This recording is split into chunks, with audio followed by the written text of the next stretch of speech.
The Vikings have lost a lot of players in free agency, but have gained a lot of players in the draft. Today, we're going to be talking about them in our new Buster Boom series. Make sure to tune for more. If you enjoy sports content, so I think he has everything he needs around him this year. The Bay Buccaneers, Ali Marpet. I'm doing well. I'm someone that knows the game pretty well. Drafted third overall by the Boston Celtics.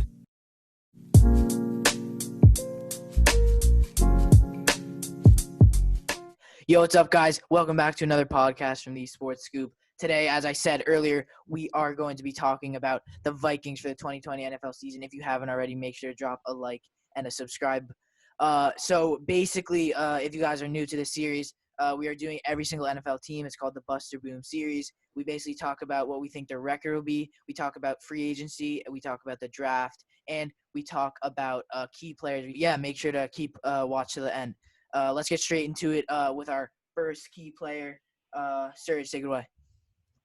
So, firstly, I want to talk about Kirk Cousins. So, Kirk Cousins actually had a very good year in 2019. He fourth in the league in passer rating. I think around 107.4. 26 touchdowns, only 6 picks. Part of this was due to a new coaching style and more run-based scheme, which really helped him develop. Which brings me to my next player, Dalvin Cook, who had a career year this year, had over 1,000 yards, 13 touchdowns. It was a great pass catcher also for Cousins, and I think definitely he can, with Kevin Stefanski leaving for Cleveland, he's gonna still get a lot of touches with Pat Shurmur being the new OC in Minnesota. Yeah, definitely. Now let's go. Obviously, Adam Thielen, their now new definite number one receiver with Stephon Diggs leaving in free agency. And as you guys know, he was injured for a lot of last year, not even getting 500 receiving yards, still getting 6 touchdowns, which is good. 30 receptions. But I think this year is definitely going to be a standout year if he were to have one, especially with Stephon Diggs gone. And I know, Justin Jefferson getting the draft, but I think, he's not up to Stephon Diggs' level in terms of Kirk Cousins targeting him. So I think I love Adam Thielen this year, and I think he can even be a top fantasy receiver just because of how already an established receiver he is, and if he's healthy this year, he's just a threat in the receiver game. So I love him here. So now I want to go to the defensive side of the ball. So Minnesota lost 2 very key prominent players on the defensive line, 2 veterans, Everson Griffin, who's yet to find a home, and Linval Joseph. These are 2 key losses, as the Vikings have thrived on having their team together, their defense, for a long time, and having great chemistry. So losing them will be a huge hit to their defense and will definitely impact how they do this year. Also, in the secondary, they took a big hit, losing 3 cornerbacks, Mackenzie Alexander, Trey Waynes, and they already struggled in pass coverage last year with their cornerbacks, and it's going to be even harder this year. So, and their linebacking core is still as solid as ever. Ben Gedeon, Eric Kendricks, and Anthony Barrs, but definitely they lost a lot of pieces on the D line and the secondary. Yeah. Now let's go to their free agent signing. So the Vikings, with not too many noticeable free agent signings, I guess you could say. The only noticeable one they have is letting Everson Griffin go to free agency. But I would say one player to fill Linval Joseph is Michael Pierce, the beast defensive tackle out of the Ravens. And I love him here just because I think he's going to fill the role that Linval Joseph has left for him. I think he's a really, really good defensive lineman, not only in terms of pass rushing, but also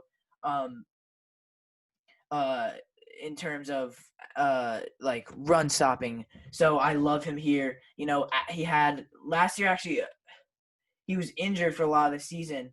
I think for actually possibly the whole, I'm not sure, but he had terrible stats as I'm looking: half a sack, 35 tackles. So I think this could be a bounce back year for him, and I think this is another kind of underrated type signing, and I love him here. I think Michael Pierce is an underrated defensive tackle. I think this could be another bounce back year for a Vikings player.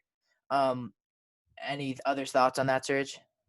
Yeah, definitely. I like the Michael Pierce signing. Part of the reason why he didn't get so many sacks because he did have to share the role with also Matthew others edge rushers such as Matthew Judon. Is much more known for his run stuffing ability. So I think he definitely will be a great piece for Minnesota. Yeah. Now to the part I'm sure you guys all want to talk about is their draft. I love the Vikings draft. I think they had so many steals across the board. Let's go their first pick in Justin Jefferson, the receiver out of LSU. I think, and this was the pick that they got from the Bills. And I think, it is what it is. And I think it's a steal. Justin Jefferson is a steal in this receiver stack, as I've said in so many of our other videos. This receiver class was stacked, but Justin Jefferson was another great receiver last year, playing so well with Joe Burrow. And I think he's going to fill the role of Stephon Diggs, either the same, if not better. And I love that combination with Adam Thielen. I think they're going to complement each other just as well as he did with Stephon Diggs. And I think he's just a great player, and he's going to produce incredible stuff out of Minnesota. I love this pick also just as much as you do. I think honestly I think he'll be almost maybe even a better Stephon Diggs in this, like you said, stack draft class. He's gonna be incredible. He's an incredible pick. And I think he definitely can end up being a great player for Minnesota for years to come. Now going to the Gladney pick, I like this one just much. I think a lot of other teams were reaching for other corners which we didn't expect to go in the first round, such as Damon Arnett or Noah Igbenogany. But I think honestly, I love the pick of Jeff Gladney. He's a great player from TCU, who's actually one of the few teams that have good defense in the Big 12. So I love the pick of Gladney. I think he could also be. Obviously it's gonna take him time for him to replace the shoes of Xavier Rhodes and Trey Waynes, but I think give him time, and I think he'll be a stud corner. He also took another corner. They had such a pressing need in Cameron Dantzler. I think he's gonna be. I think he'll be a good pick for them. I think from Mississippi State. I think he's a good player. I think again, give him time. I think he'll shine in that defense. Under a Mike Zimmer coach defense, it's very hard to not shine on that team. And now finally, my last pick that I liked was Ezra Cleveland from Boise State. He was a great another steal of all these picks were great picks. I think obviously Minnesota has needed a lot of rebuilding on the offensive line. And Ezra Cleveland will be a great first step towards that. I think he's a great prospect. He could have even gone in the first round, in my opinion. Bro, thanks for letting me talk, Surridge. I'm Sorry. joking. I'm sorry. Yeah, no, I agree with all of those picks. I love all of those. I think Jeff Gladney was a steal. Cameron Dantzler, I think, is a very underrated corner. Another steal. I think they're both going to fill that secondary to a mediocre extent for now, but I think in the future, definitely that bar is going to be raised, and I think they'll be even better than Xavier Rhodes, Trey Waynes, who I think is overrated. And then obviously that Ezra Cleveland, I think obviously offensive line, something that they need to build on, especially with an aging Kirk Cousins who they need to protect, and a Dalvin Cook player who can have a breakout season if that offensive line is improved. So I think the Ezra Cleveland pick another steal out of Boise State. I love him. Yeah, now let's talk about record. What do you think about the record? What do you have him as? This is a very unpopular pick, but I have them missing the playoffs at 8-8. So a lot of people are gonna strongly disagree with this, but here's my reasoning. I think Minnesota have lost a lot of experienced players on defense, and of course Everson Griffin, Linval Joseph, and then of course the three corners that they lost. And their new corners, like I said, I like Jeff Gladney, but I don't know if he's gonna be able to replace them right away. On offense, we haven't even talked about this surprise. They lost Stephon Diggs. We have, but not much. But they lost him, who was a huge presence. And like I said, I like Justin Jefferson. He's going to only be a rookie. And rookie wide receivers don't always shine at first. So I think it's going to be a little tough year. Their offensive line still isn't fully rebuilt. Like I said, they did patch a lot of holes with the draft, but it's going to take a few years for them to actually come into action. But I think definitely the offensive line isn't doing great. Dalvin Cook might not have as good as years he did have in 2019. Kirk Cousins might struggle a bit more. So their schedule is pretty tough. So I'm gonna go 8-8 in my opinion.